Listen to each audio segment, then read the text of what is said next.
I was keen to meet some of those different species for myself, so I travelled to a private lemur sanctuary on the east coast because the guide there, Sylvan, speaks fluent lemur.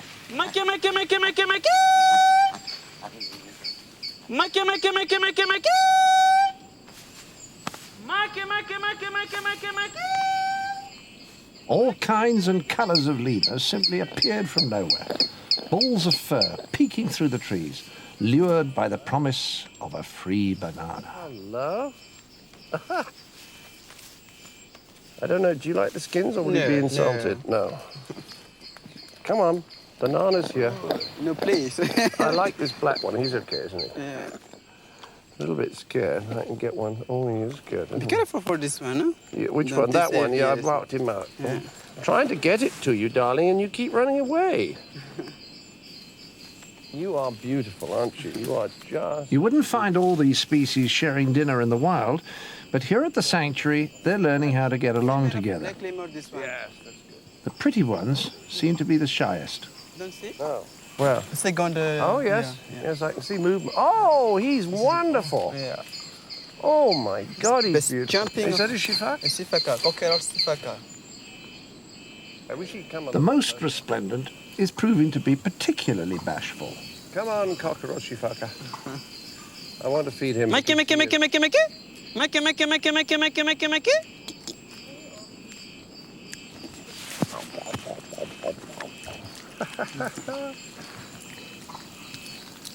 No. How do I get that? Oh, look at you. God, you're greedy. The gorgeous cockerel shifakas seem to be a bit dubious about mixing with the others. It was as if they were somehow above it all. Oh, look.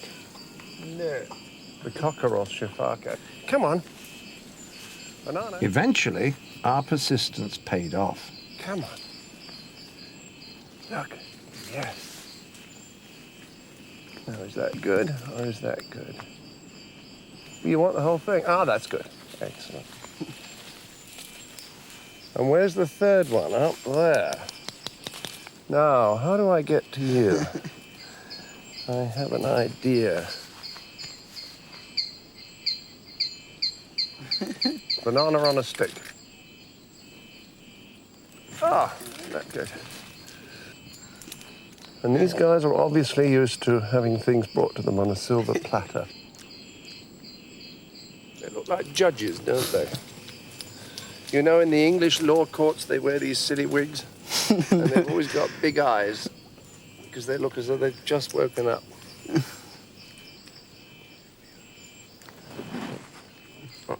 What's that noise? They're fried. What? If they're fried, they can make a... Oh. Well, don't be fried. Don't be fried. I may have scared the shifakas off, but I was proving a hit with the others. Yeah, that's right. You can have that. Ooh, little sharp teeth. I should explain that these lemurs have no real interest in me as myself. The word for human being in the local lemur dialect, literally translated, is creature who may be bringing us bananas. Ow!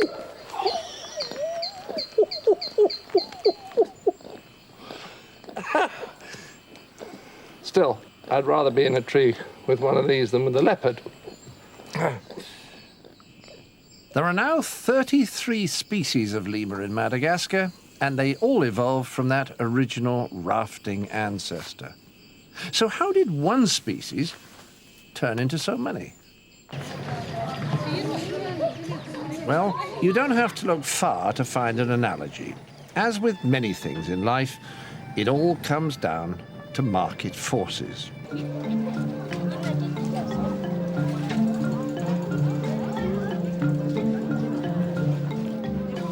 You see, if you and your friends wanted to found a new town, it just wouldn't work if you all wanted to be an undertaker or a folk singer. I mean, the competition would be horrendous.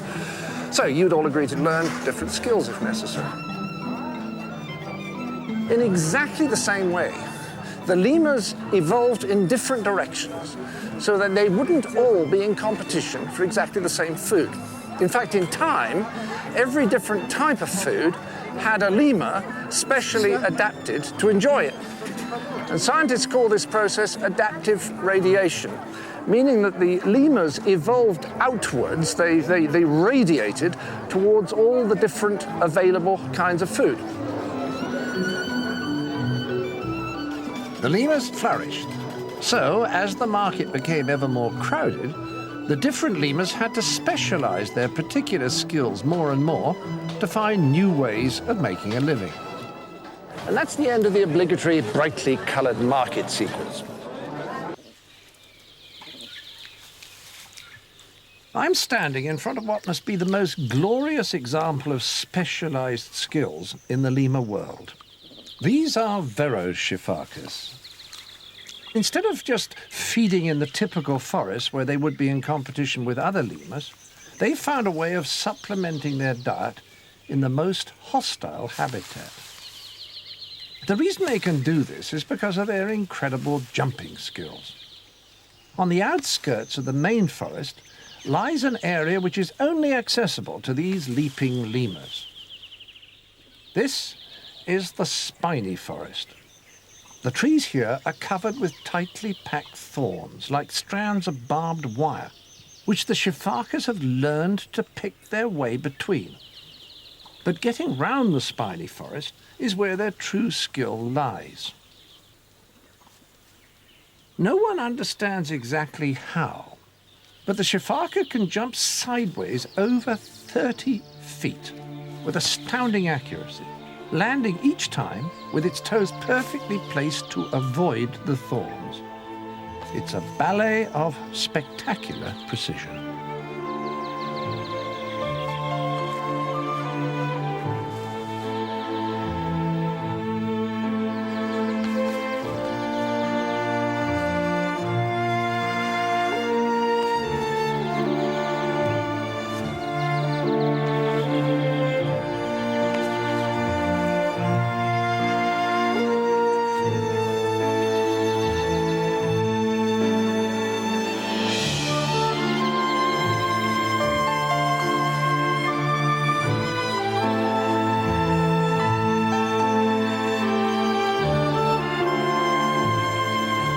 But sooner or later, the Shifakas have to come down to the ground, and then getting around is a different story.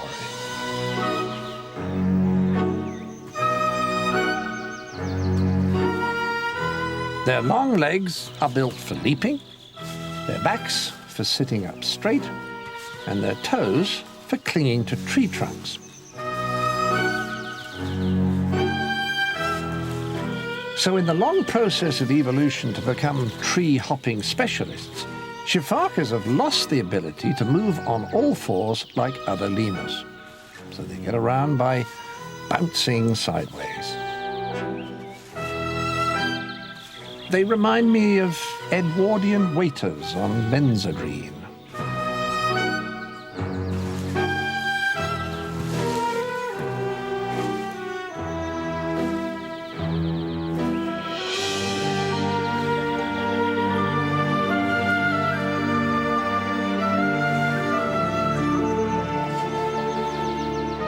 But in the air or on the ground, the Shifaka's movement has to be one of the most beautiful things I've ever seen.